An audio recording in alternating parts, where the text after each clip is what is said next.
네, 안녕하세요. 미술 해설 전문 채널 마고아트입니다. 오늘 해설드릴 작품은 나와라야 소타스의 마츠시마의 파도라는 작품입니다. 먼저 12폭으로 구성되어 있는데요. 한번 천천히 보시죠. 보시면서 들으시면 되겠습니다. 먼저 이 다와라야 소타스는 사후에 크게 평가된 작가입니다. 살아생전에는 지역의 유명한 장인 정도였죠. 그러니까 유명하지 않았다는 거 아니지만 지금처럼 어떤 일본화의 원류 엄청난 혁신적인 대가 그렇게까지 평가를 받지는 당시 미술계에서 받지는 못한 장인 수준의 교토의 장인이었습니다. 경력 초기에는 나와라야 부채 공장에서 고전 문학을 주제로 해서 그린 부채 그림으로 공장을 경영하면서 공장의 위상을 높이면서 명성을 높였습니다. 그러다가 이게 쇼군의 주문도 받고 그럴 정도로 계속 잘 나아가면서 어떤 명성을 점점 차차 올린 그런 작가입니다. 그럼 지금부터 작품의 상세한 부분을 조금씩 보면서 진행해 나가겠습니다. 먼저 이 작품에 이 우측 하단에 보면 이 시그니처 문구가 이게 있는데요. 이 작가의 시그니처입니다. 당시 시기에 대해서 좀 더 설명을 하자면, 당시 도쿠가와 이에야스가 이제 집권을 한 에도 시기였기 때문에 당시에는 어떤 계급에 의한 것보다는 자신의 재능을 중심으로 평가받던 격동의 시기였습니다. 그래서 돈이 많은 교토의 상인들이 등장했고, 어떤 부채라든지 미술이라든지 이런 하나하나 분야에 재능 있는 장인들이 자신의 명성을 얻고 계급과 상관없이 이제 나아갈 수 있는 그런 시대였던 것이죠. 그래서 이 고객에게는 계급이 높은 분만 있었던 것이 아니라 교토의 유명한 상인, 그런 부자 이런 사람들도 이 소타스 작가의 고객으로 많이 있었습니다. 오늘날에야 이게 처음에도 말씀드렸죠. 오늘날에도 고평가받지만 사실 사후 300년 정도는 그렇게 이름이 크게 알려지지 않았습니다. 오늘날에 와서야 가장 영향력 있는 작품으로 인정받고 있지만, 이 작가의 좀 특이한 점을 보자면, 이 작품에 사람보다는 이런 동식물을 많이 그려넣었고, 또 이 황색과 파란색의 안료를 많이 썼습니다. 색깔이 금색, 그리고 파란색, 그리고 녹색 이런 색깔을 주로 많이 사용한 작가입니다. 특이한 점은 아까도 말씀드렸지만 이름이 크게 알려지지 않았는데, 이름이 알려지게 된 원인이 크게 한 2가지 정도 있지만 그 중에 한 가지를 먼저 말씀드리면, 이 찰스 랭 프리어라는 이 유명한 사업가가 있는데, 미국 디트로이트에서 철도 사업으로 막대한 부를 쌓은 억만장자인 찰스 랭 프리어가 이 컬렉션을 수집한 것을 박물관에 기증하면서, 그 당시 기증하면서 이 작품이 서구 미술평론 집단들에게 굉장히 고평가를 받게 되면서 유명해진 그런 케이스입니다. 교토의 유력한 부자 상인인 타니쇼완이라는 상인이 내해 항구 사카이에서 쇼운지 절이 오픈할 때 그때 주문한 작품입니다. 다시 돌아와서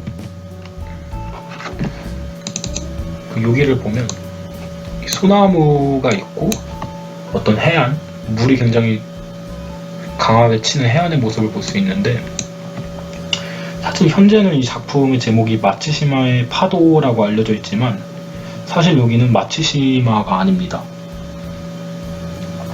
이게 어떻게 된 거냐면, 그 다와라야 소타스가 마츠시마를 그린 게 아니라 그 오사카 부분의 해안을 그린 건데, 나중에 그 사카이 호이치라는 사람이 이게 이 작품은 있는데 이 작품의 이름은 실제로 붙여지지 않은 상태로 몇백 년 동안 존재했었습니다. 작품의 이름이 없었는데, 이 림파의 원류이신 작가가 그렸는데 이 소나무와 해안 그림이다. 당시 일본에서 이 소나무와 해안하면 유명한 송도가 그 마츠시마이기 때문에 그래서 마츠시마 그린 게 아닐까 해서, 그래서 마츠시마의 파도, 마츠시마 병풍 이렇게 이름이 이 사후에 지어지게 된 겁니다. 이 파도가 그려진 모양을 보면은 이런 특이한 렌더링이 있는데,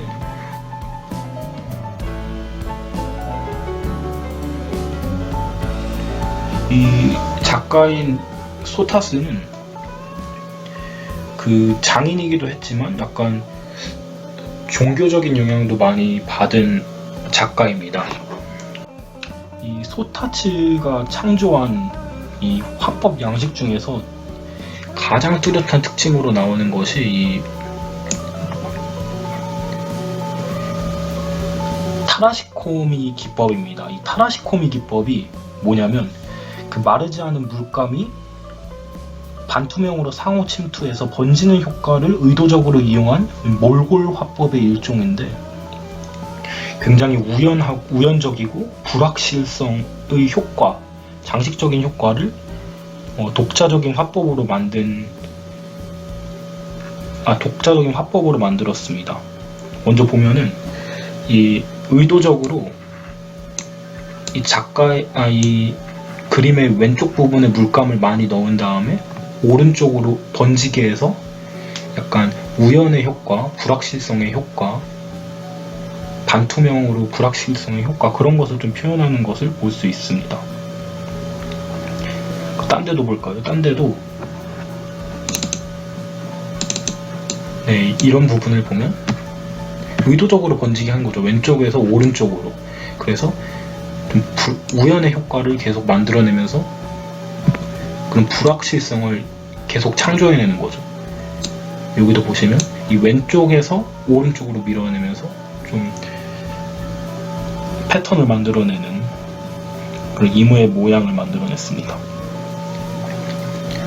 다시 돌아와서 여기 보면은 왼쪽 아래에 이 검은색 구름인지 뭔지 모를 구름으로 보입니다. 이 구름으로 보이는 이 모양이 있는데, 이 디자인 패턴이 있는데, 이것은 처음에는 검은색이 아니었는데 안료가 시간이 흐르면서 검은색으로 변한 어떤 디자인 패턴입니다.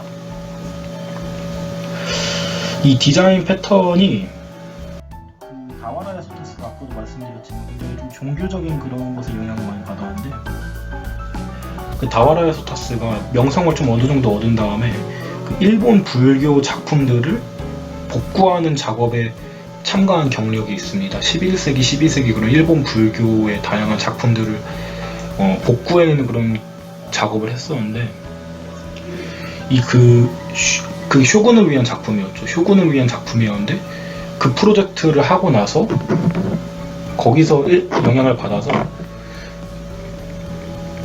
일본 불교 12세기 일본 불교에서 만들어진 화법에서 영향을 받은 것을 자신의 작품 속에 많이 녹여냈습니다. 이 디자인 패턴도 그런 일본 불교적인 표현법, 실험적인 표현법의 하나의 예시로 볼 수 있습니다. 은유적으로 이 구름이나 이런 것을 표현한 거죠. 아까도 말씀드렸지만 이 소타츠는 살아생전에는 유명하지 못했습니다. 유명하지 못했지만 이 코린이라는 사람이 이 림파를 만든 코린이 이 소우츠의 영향을 받았고, 그 림파의 후세에 있는 후배들이 림파의 원료를 공부에 나가다가 우리 림파를 만든 코린님이 이 그전에 소우츠라는 어떤 장인의 작품에 영향을 받았구나, 이런 과정을 겪어가면서 이 일본의 예술적인 후손들이 이 사람이 그럼 림파의 진짜 원류구나 이렇게 해석하게 됐고, 또 아까도 그러니까 살아생전에는 그냥 평범한 장인이었지만 사후에 림파라는 후배들과 또 어떤 서양의 유명한 수집가에 의해서 재평가된 그런 작품 그리고 작가라고 볼 수 있겠습니다. 마지막으로 작품 한 번 더 눈으로 확인하시고 보시면 되겠습니다. 즐거운 예술생활 응원하겠습니다. 감사합니다.